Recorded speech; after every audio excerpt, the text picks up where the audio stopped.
Hello, ladies and gentlemen, and I hope you're all having a great and wonderful day.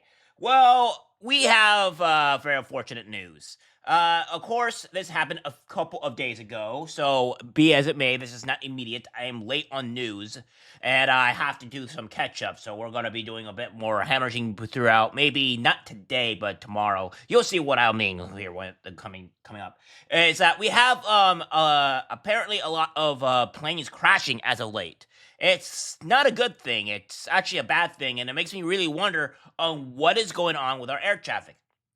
Now, of course, you have people out here saying it's Trump's fault and, all that great jazz, when it is not actually Trump's fault entirely. Because, again, they come out and said that it was only 400 people that they end up firing that had nothing to do with the actual FAA. Not just that, though, it also happens to be that, well, the FAA this happened in Toronto, so this couldn't be under Trump's watch or anything. So again, this was a more of an issue in Toronto, Canada, than it has to do with anything regarded to Trump or the FAA. And trust me, the FAA in the U.S. is also being sued. So again, I don't know how far we can really do it.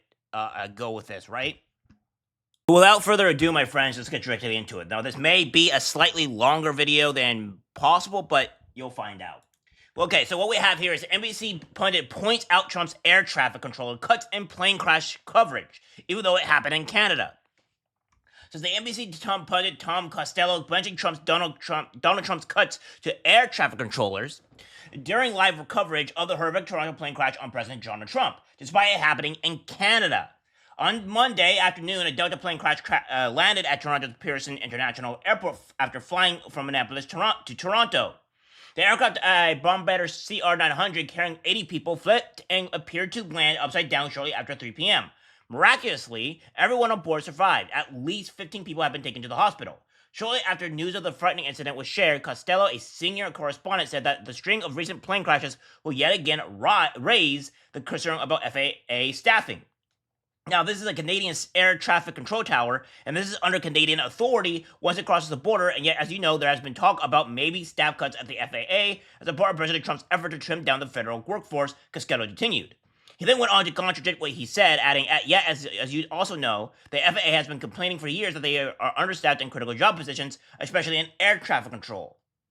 So there's a lot of things that we have to talk about this, right? Because these are the things that the leftist media are talking about. How they're saying, oh, well, it's Trump's fault or whatever. Well, there's going to be a lot of stuff to go over with that, right? First, we're going to be doing this. So we have this here. Trump begins firing of FAA staff just weeks after fatal DC crash, which you have this here, right? Well, we have footage of this actually going down. So I'm going to show you the footage and all this other stuff that is going on, and then I'm going to circle back and tell you exactly what the information is going on and what these leftists are spouting. So here we go.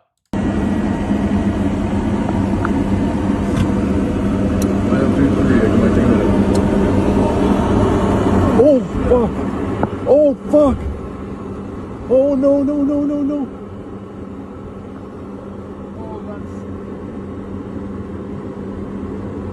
Tower, you're seeing this airplane just crash into three.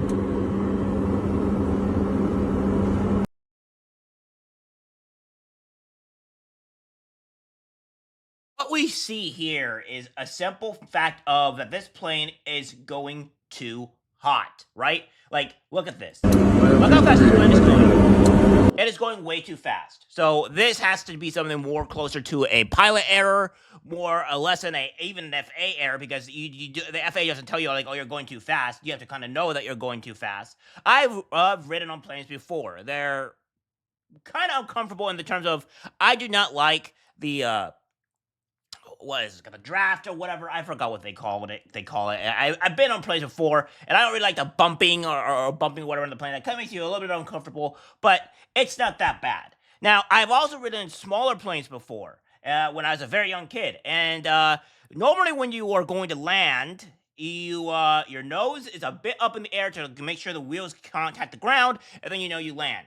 It is an interesting and fun experience. But yeah, that is something that is interesting. But nonetheless, this person's obviously going way too fast. And of course, we have this. This is a Toronto official pretty much saying that the runway was dry and there was no crosswind conditions during the Delta plane crash. So without further ado, let's go. Still under investigation and being led by the Transportation Safety Board. It's not appropriate for us to comment at this time. At this time, we believe all our emergency response went as planned. We will, however, be conducting a review. This is an active investigation. It's very early on. It's really important that we do not speculate.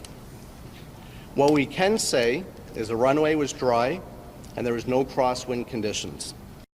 We can now confirm that 18 injured passengers have been transported to the local area hospitals. We had one additional passenger recently transported to a hospital. We assisted in today's. So that's what we have there. I'm not going to go through further on this because this is the less of it is fluff. Of course, we have this though from Newsweek saying Delta's DEI stance called out after Toronto plane crash. Interesting. Says Delta Airlines stance on diversity, equity, and inclusion, aka DEI, is under fire after a plane crash in Toronto on Monday that injured at least 17 people. DEI policies have come under the following at least 4 major aviation incidents this year, with President Donald Trump questioning if such initiatives were partly to blame for the fatal air collision between an American Airlines plane and a military helicopter in Washington, D.C. in January that killed 67 people. Following the crash, Trump said the DEI programs have lower standards or hiring air traffic controllers in the Federal Aviation Administration during the Joe Biden and Barack Obama presidencies. Days later, the administration began firing hundreds of FAA employees. There is no evidence to suggest DEI policies were to blame for any of the plane crashes that have occurred this year. On this first day in office, Trump ordered the removal of officials overseeing DEI efforts across federal agencies, as well as the dismantling of federal diversity programs, etc., etc.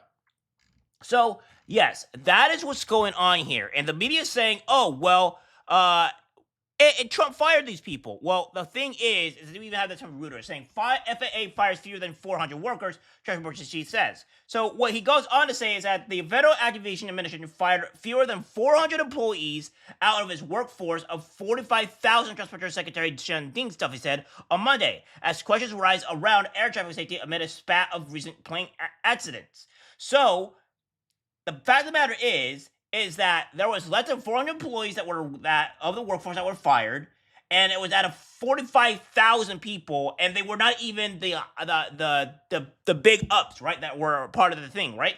So that's what they're going on there. Now, we have this here, and I wanted to be perfectly clear. Now, remember, guys, this guy was saying that it's just Trump's fault, and it's because of the FAA firings, which you end up finding out here, that there was only 400 out of the 4,500 Transportation Secretary people that were actually fired, and it wasn't even the higher-ups. So that being said, 400 people is not going to cause this. And there's another thing, too, that I want you guys to point out as well, which I will point out as well. But first, we're going to go over this woman here, pretty much Dana Bash, talk about the Toronto police crash and how it's Trump and Elon Musk's fault, which is just insanity. This is happening against the backdrop of massive cuts across the federal government, including at the FAA. Just going to put some up on the screen. Hundreds of FAA employees have been laid off as part of Elon Musk going through all the federal agencies. And then beyond the FAA, we have 10% of the CDC workforce, 3,400 at the U.S. Forest Service, 2,200 at the Interior Department, 2,000 at the Department of Energy, 1,000 at the VA. Yeah, listen, and so far, at least if you kind of look at how Americans, Trump voters in particular, are reacting, so far this is something that they haven't really been affected by. You do hear from some GOP senators who are in some of these states where they're public parks, for instance, raising some alarms. But so far, these cuts, because they are directed at federal workers who the right has been expert at demonizing as lazy, as working from home, as costing too much, because they've been demonized. A lot of Americans say, too bad, so sad that they're being axed. We'll see how long that lasts. We'll see if there is any trickle-down effect for average Americans. I just want to read what Chuck Schumer, the top Democrat in the Senate, said.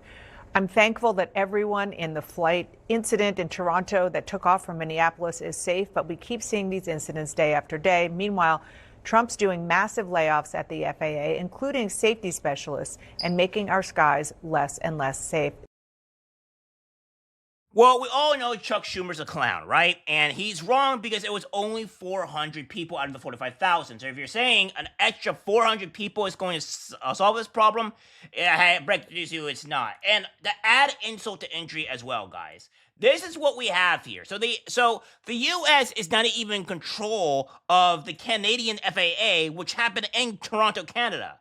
So it shows here that no, the United States does not provide air traffic control services for Toronto, Canada. Instead, NAV Canada is the private company that controls air traffic in Canada. NAV Canada is a private nonprofit corporation that manages air traffic, flight information, and airspace in Canada. Air traffic control services in Canada are limited to the southern part of the country and along busy air traffic routes. Air traffic controllers in Canada train and work in locations such as Vancouver, Edmonton, Winnipeg, Toronto, Montreal, Moncton, and Gander. NAV Canada is responsible for the safe and efficient movement of aircraft, including planning and managing flight paths and airways. So again, how can it be Trump's fault, the FAA's fault at all, when the United States does not provide air traffic control services in Toronto, Canada? Because the crash happened in Toronto, Canada. So even still, if we wanted to just say, like, oh, well, it's Trump's fault, well, we don't have control over the air traffic service. So it doesn't matter. This is what I'm talking about, This guys. is happening. This is what I'm talking about when the media and everybody starts lying to you and you just start absorbing this fraud and propaganda media. So, again, this is something that we have to talk about and things that are going out. We know that this is not true. We know that Dana Bash, CNN, and are being completely dishonest. And we also know that, again, 400 employees were fired out of 45,000. They were not even the higher ups. And they were also, again, blaming Trump for these Canadian traffic control towers, etc., and the authorities for what apparent reason. And just to find out that, like, again, it was in Toronto, Canada, and it was out of 445,000 people, and the United States has no control over the Toronto, Canada Air Force traffic. So, again, these people are lies, they are liars, and this is what it is. Well, I have more information about the story that I'll be talking about, but this video is going too long, and I kind of guys want to digest and look at it from a bit more of a smaller perspective. All right, guys, that's it for the video. Let's guys share. As always, take care, my friends. Burn down the city, scream at the top of your lungs till you're dizzy. You can cancel everything and everybody in it, but it's not your